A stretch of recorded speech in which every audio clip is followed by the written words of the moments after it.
कोतवाल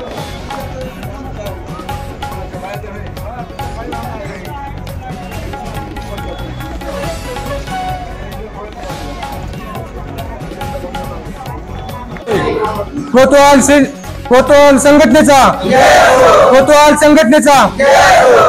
चतुर्थ सैनिक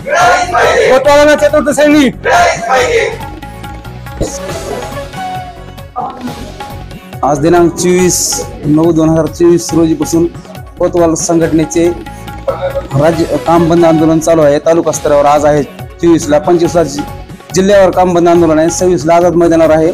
कोतवालांच्या मागण्या चतुश्रेणी देणे अशा बरेच दिवसापासून 50-60 वर्षापासून मागणी आहे, ती अजून सरकारने पूर्ण केलेली नाही।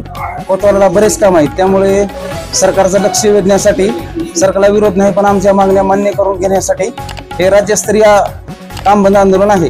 आज प्रत्येक तालुक्यानं प्रत्येक जिल्ह्यानं 26 तारखेला आझाद मैदानावर काम बंद आंदोलन आहे, त्यासाठी सर्वांनी सहभागी झालेले आहेत।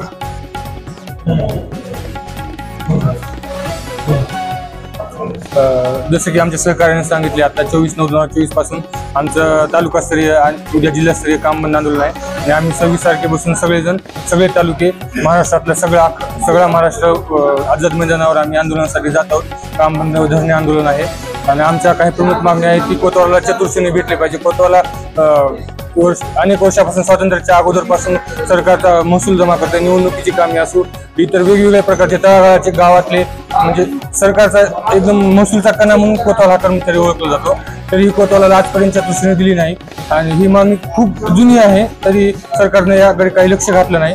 सरकारचं याकडे लक्ष द्यावं यासाठी आम्ही आता आंदोलन करत आहोत आणि कोतवाल तलाठी भरतीमध्ये, महसूल भरतीमध्ये 25% आरक्षण द्या, अजून दुसऱ्या काही महत्त्वाच्या मागण्या आहेत, त्यासाठी आम्ही हे आंदोलन करीत आहोत।